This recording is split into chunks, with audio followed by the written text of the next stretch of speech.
Dear all, thank you. Thank you for being here, so many. You can hear it, I'm a bit moved. And by the presence of all of you, some came from far away, and I am grateful to their Royal Highness who have accepted my invitation. And I know this day will be very exceptional, thanks to all of you. I also have to apologize, our Minister of Foreign Affairs is here, so I don't apologize him for not being here, but he will need to leave after his speech due to his obligation. But it's a great honor for us to have him opening this symposium. Last but not least, really not least, somebody is missing today, Nabila Kilani from Gaza. And we are all the more sad that Gaza has become the forgotten one. 2 million inhabitants enclosed in a teeny and now degraded piece of land. 2 million women, men and children facing a humanitarian crisis created by a blockade that is denying them their basic human rights. Not to forget Gaza, I plead our guests today to include them in their reflections. So thank you for your patience, and Minister, the floor is yours.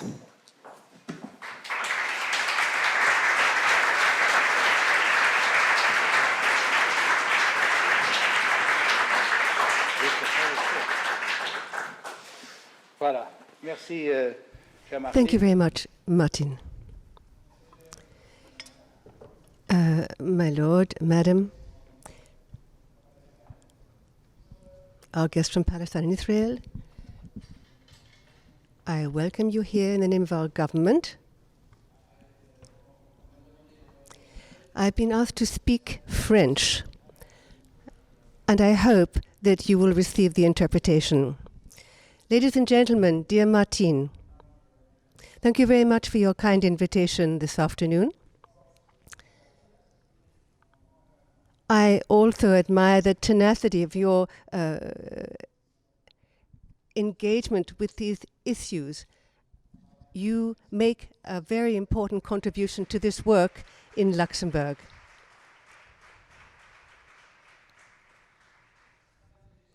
Ladies and gentlemen, all people of the world, Palestinians, Israelis, Luxembourgers, are entitled to live in peace and security in their respective countries with safe and internationally recognized borders. To achieve that goal, international law, human rights, and the rights of Palestinians and Israelis must be respected.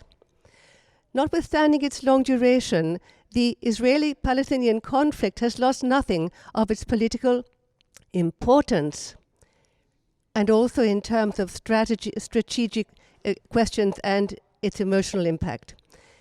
However, the Middle East is very far from reaching calm. As long as its oldest conflict is not definitively resolved, it will continue to generate frustration, hate, radicalization, both at regional and world level, in all the corners of the world. Whilst we believe that peace is possible, current trends seem to make it recede ever further. Alas, we see the two-state solution being dismantled piece by piece, day after day. The viability of the two-state solution is being eroded by colonization, by demolitions, confiscations or seizures, and forced displacements, all of which are illegal in terms of international law, and in particular, in terms of the Fourth Geneva Convention, in terms of the protection of civilians in times of war. International law concerning occupation and conflict continue to be of application until such time as a negotiated agreement ends that conflict. The Camp David agreements were signed, I must remind you, in September 1978, more than 40 years ago. That first peace agreement between the Israelis and the Arab states had as its basic principle land for peace, and that principle remains the basis of any future peace agreement between the Israelis and Palestinians. The process of Oslo, which began, must we recall, in 1993, confirmed the idea that the land situated between the Mediterranean and the Jordan must be shared. It's neither a utopian vision nor is it stupidity. All current trends show that the situation is being degraded. The situation is particularly critical in the West Bank and in East Jerusalem, where colonization is being continued. In the last year, more than 300 Palestinian buildings have been demolished or seized, and hundreds of persons have been displaced, including children. The situation in Gaza at this present time is simply untenable. 2 million persons are jammed into a territory which makes up 1/7 of the surface of the Grand Duchy of Luxembourg. Without perspectives for the future, without motivation, often without work, and most of all without hope. 1 hour, 10 minutes from Tel Aviv, Gaza might as well be on a different continent or indeed another planet. Regrettably, Israelis, in particular young Israelis, never see the misery that obtains in Gaza. It's truly an open air present with a view on the sea. The opening of Gaza in the wake of Palestinian reconciliation would, of course, facilitate much, both at the humanitarian level and political level. The blockade of Gaza must be ended in order to permit a fundamental improvement of the living conditions of the population. It's a young population, a population which is abandoned to a future without hope. After 3 wars since 2008, and in the absence of any political perspective, the security situation is volatile, with the firing of rockets aimed at populated areas in Israel, followed by Israeli reprisals and confrontation at the border.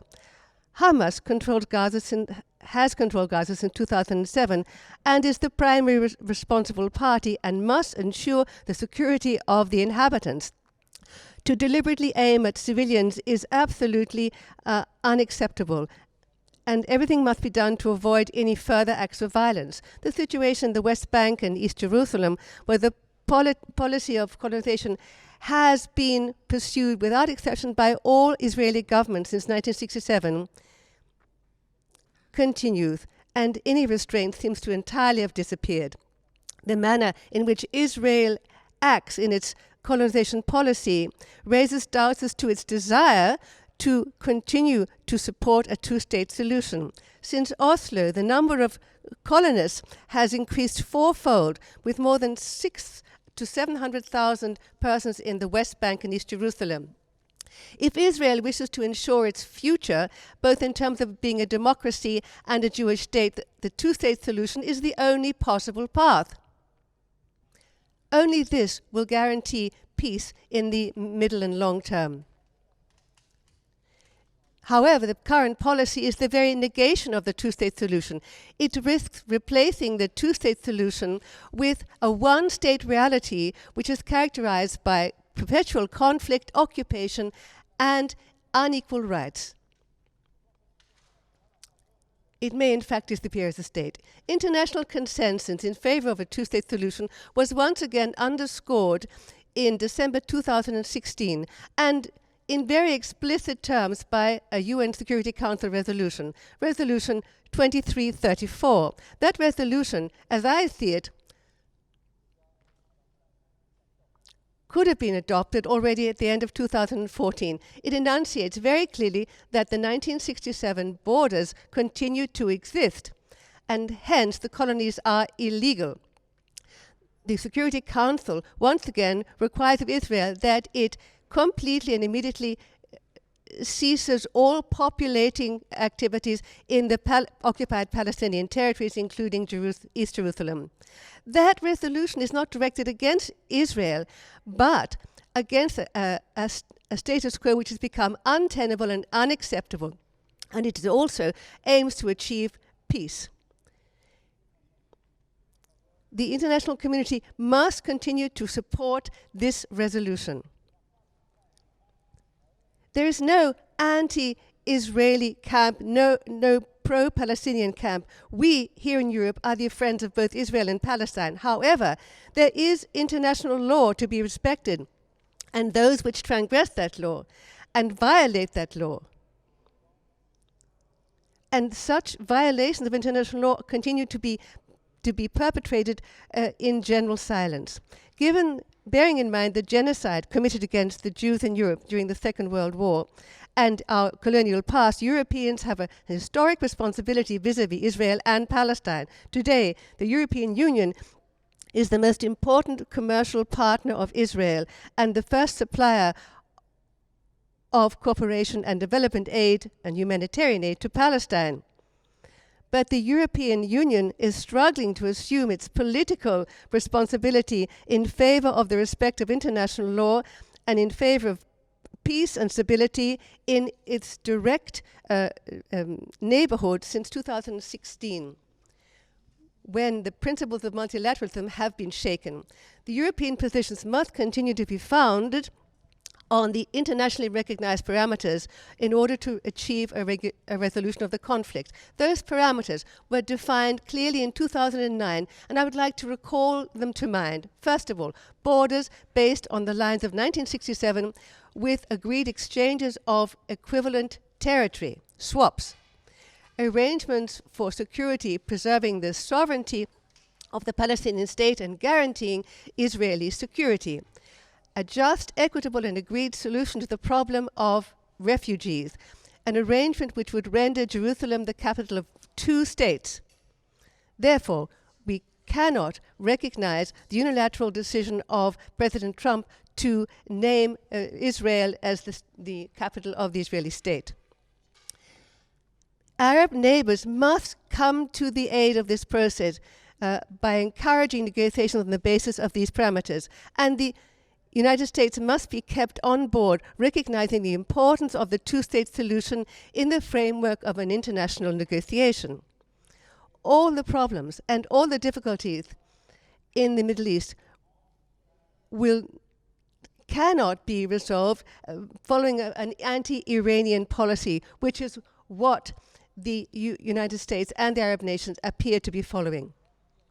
Alas, there are very important differences of opinion within the Council of the European Union, which are being reinforced by the irresponsible decisions of the Trump administrations on Jerusalem, UNRWA, the Golan Heights, and a realignment of Israel with the Arab Gulf states, and this vis-à-vis Iran, their common enemy. This situation of disunion among the Europeans is causing blockages in the attempt of Europe to play a decisive role, which is its right. And so we become rendered insignificant.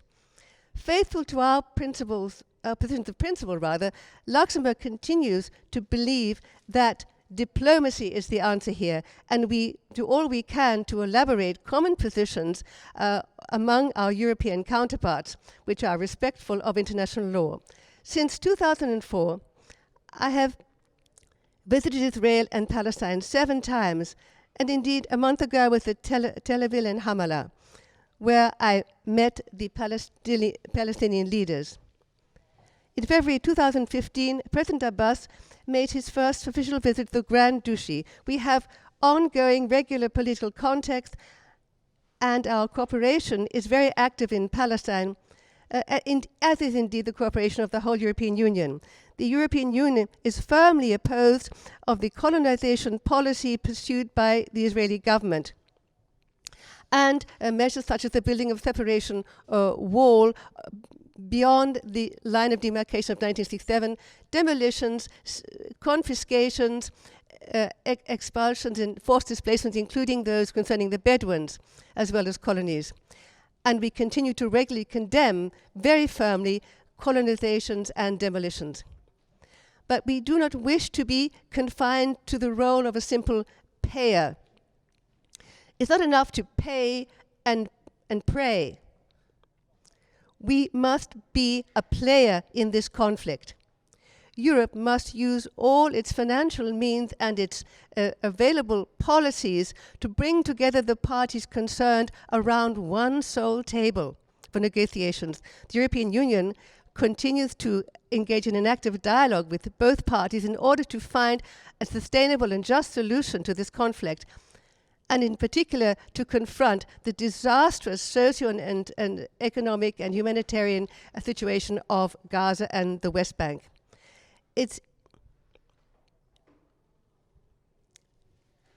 We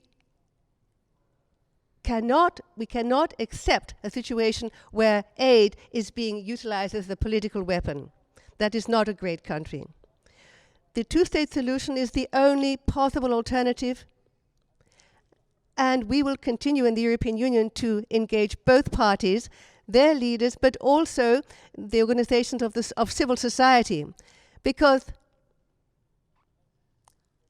NGOs and civil society, in particular those concerning young people, are the very basis of peace. Ladies and gentlemen, our point of reference in international law is not just limited to the conflict between Israel and Palestine. But international law is not a menu we can pick and choose from according to our own preferences. International law is crucial for the stability of the world. It isn't just simply a matter of principle, but also a political position which seeks to avoid the outbreak of new conflicts, such that great powers impose their volition using force. We don't want to repeat the errors of the past. We must all aspire to a world where the law of the stronger does not rule. Rather, it is the rule of law which must apply. International law protects us all, and a fortiori protects the weakest amongst us. International law is our guide for peace because it inhibits the forces which seek to destabilize the world, the Middle East in particular, and provides us with a roadmap to guarantee good relations and mutual recognition. Luxembourg remains a partner for both Israelis and Palestinians on that path. Thank you very much for your attention. And once again, Martine, thank you to you for your commitment seeking a just peace for Palestine and Israel.